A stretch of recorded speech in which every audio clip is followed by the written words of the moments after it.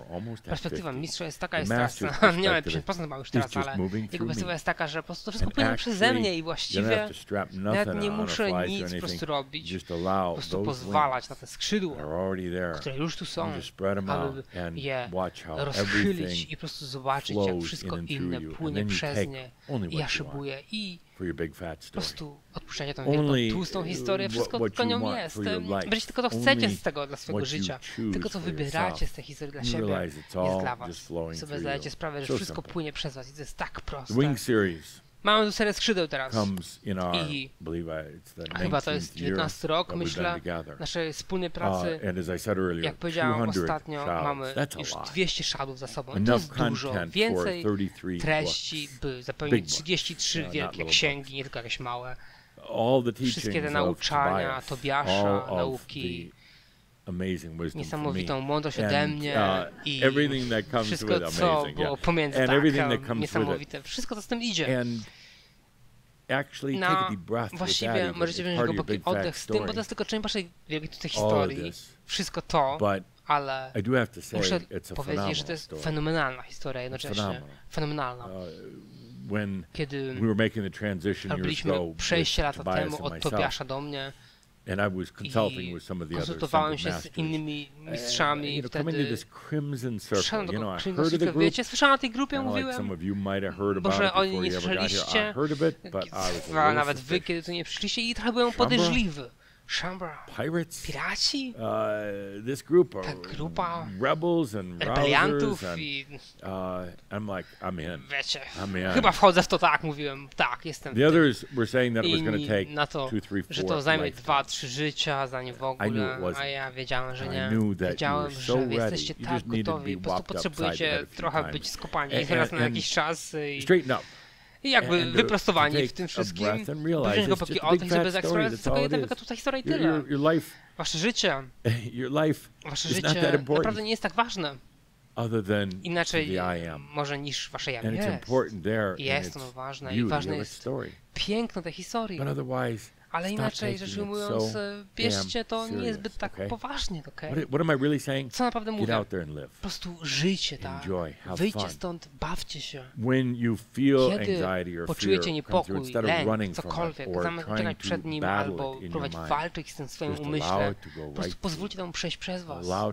Pozwólcie temu przejść przez i zdajcie sobie sprawę, że nie masz tej pajęczyny, ale w chwili, gdy walczycie z nią, czy to jest rak, czy to jest bycie spłukanym finansowo, czy to jest bycie braku poczucia wartości, czy cokolwiek by to nie było, w chwili, gdy walczycie z tym, utykacie w tym. Od teraz właściwie gorzej niż kiedykolwiek dla was jest to w tym punkcie świadomości, ponieważ utykacie bardziej niż kiedykolwiek walcząc z tym. Jesteście bardziej wrażliwi, więc bardziej utykacie walcząc, także musicie zatrzymać się i pozwolić tym dwóm punktom, które Adamus powiedział nam, przypomnieć sobie o tym. Powinniście je zapisać. Właśnie dlatego nagrywamy to dla was. Wiecie, to będzie płatne.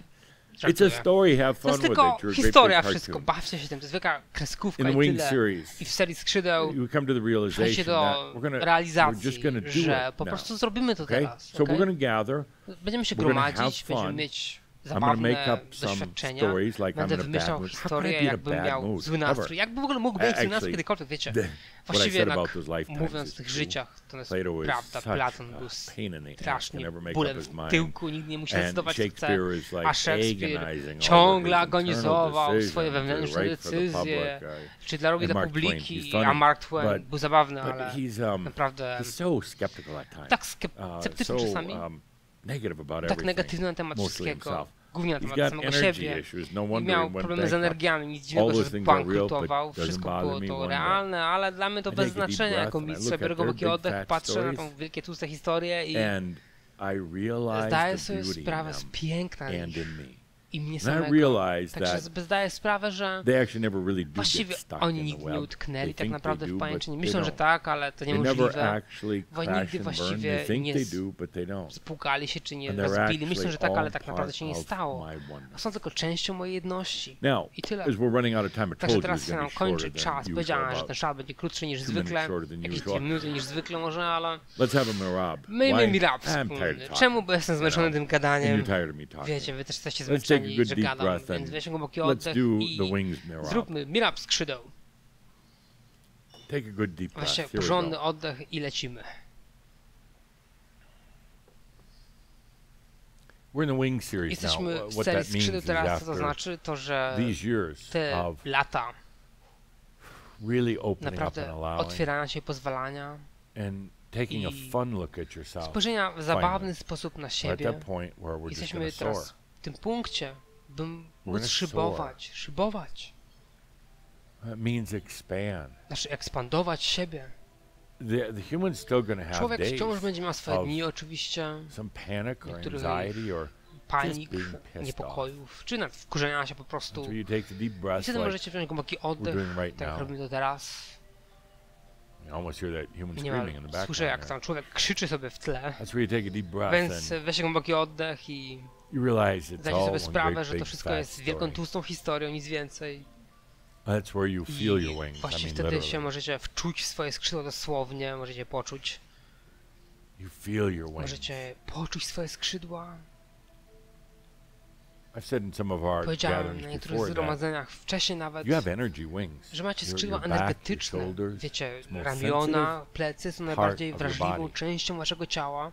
I'm not talking about big Nie feathery mówię wings, oczywiście but o I'm jakichś tam talking skrzydłach about ze spiórami i ability tak to dalej, ale expand, mówię o zdolności to open up. rozszerzenia się i otworzenia swojej energii. You just take a deep Po breath prostu and bierzecie you głęboki oddech allow i it. pozwalacie na to. You say, well, I don't know Powiecie how. sobie, oj, nie Yeah, wiem you do. jak. It's part of the story. Po prostu to jest część historii, tak. One day I grew wings. Pewnego dnia wyrosły mi skrzydła. Wings that Skrzydła, allow me to które expand, no longer kochają fearing life, ekspandować, nie boją się już życia, no longer nie afraid to boją się fly, już latania, no longer nie holding boją się myself już powstrzymywania, nie under powstrzymują the siebie pod tym, nie winged trzymają ceiling pod tymi of enlightenment. sufitem skrzydlatym, They just sufitem did it. oświecenia, po prostu otwierają się. Take a deep breath and Weźcie głęboki the big oddech fat story. i ta Come to the wielka, chapter tłusta where historia ma just rozdział, w którym allow po the prostu wings to pozwalacie, aby unfold. skrzydła się rozwinęły, rozpostarły. These wings, they can Te take you right skrzydła through mogą any was zabrać perception poprzez there wszelkie might be of fear. percepcje lęków, or doubt czy or danger. wątpienia, czy zagrożenia, Any belief that jakiekolwiek you might have that you just wierzenia, can't make jakie up your możecie mind, you mieć, don't że nie know możecie what to do next. You zdecydować się, co macie zrobić dalej. just feel Po these prostu wings wtedy się unfold, wczuwacie w te skrzydła, jak się take rozwijają, you beyond. rozpościerają i biorą was dalej, poza.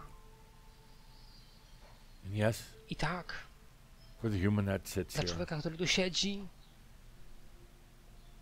yes, there's going to be tak, days. będą dni, There will be. będą, I had just crappy days. jakby gówniane dni.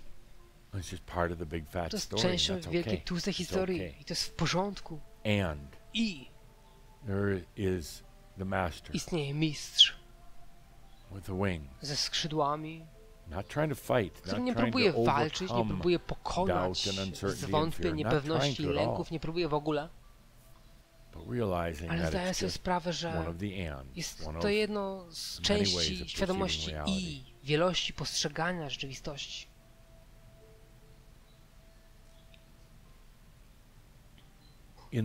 W tym kolejnym roku, tej serii, którą mamy razem,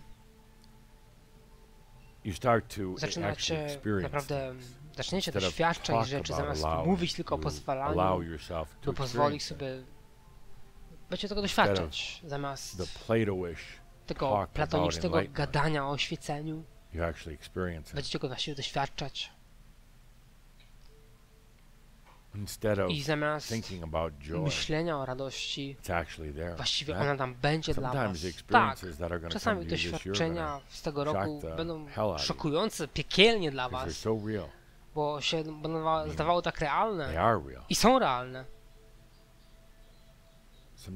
Czasami to otwieranie świadomości będzie dla was niesamowite, nic dziwnego, że wasze ciało czy umysł będą miały ciężki czas poradzenia sobie z tym, no tak niebywałe doświadczenia w porównaniu z całą tą dyskusją tylko. Tak, będziecie w stanie sobie z tym poradzić, jestem pewien, szczególnie biorąc głęboki oddech i wczuwając się w te skrzydła prawdziwego mistrza w was.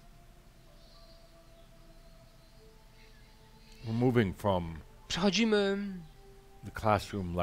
z tych rodzajów wykładów, tych lekcji do prawdziwych, znaczących, zabawnych doświadczeń życiowych.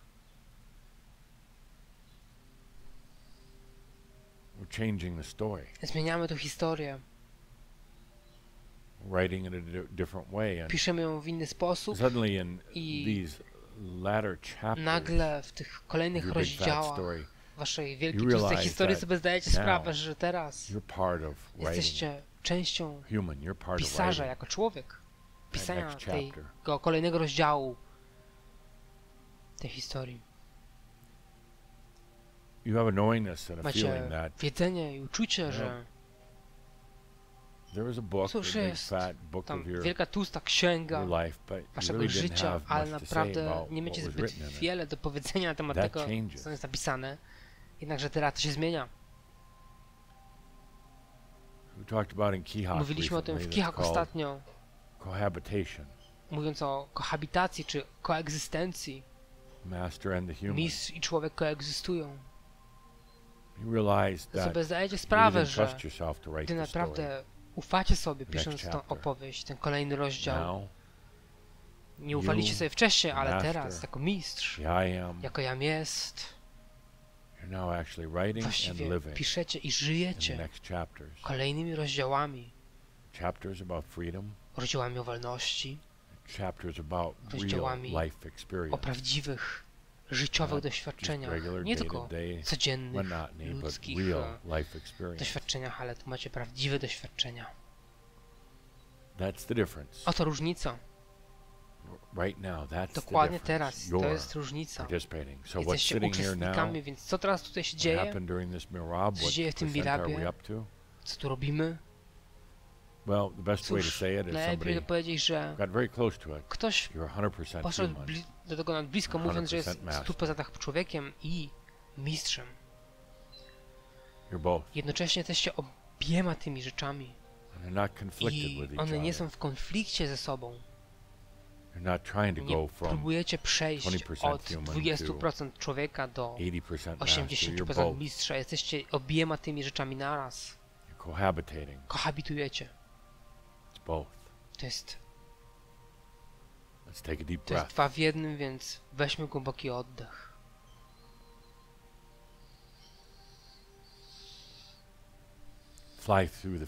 Przelećcie przez te lęki, przez ten mentalny słowotok, emocjonalne jakieś kwestie, problemy. Nie próbujcie wymyślać ich, jak je przetworzyć, rozwiązać.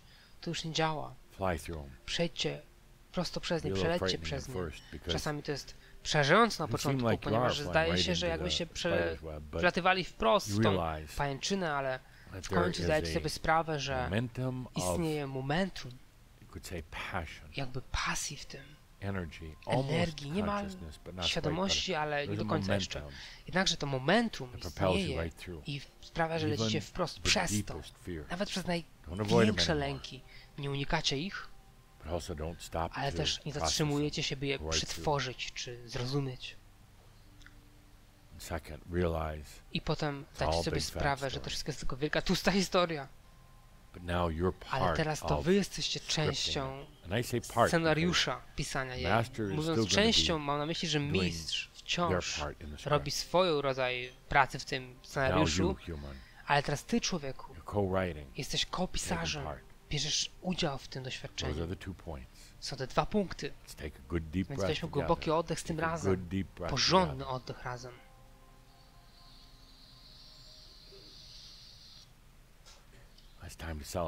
Czas, by świętować, droga Szambro. Czas, by świętować, więc otwórzcie te skrzydła i niech płyną. I pamiętajcie zawsze, że wszystko jest dobrze w waszej wielkiej, tłustej historii. I z tym dziękuję. Dziękuję.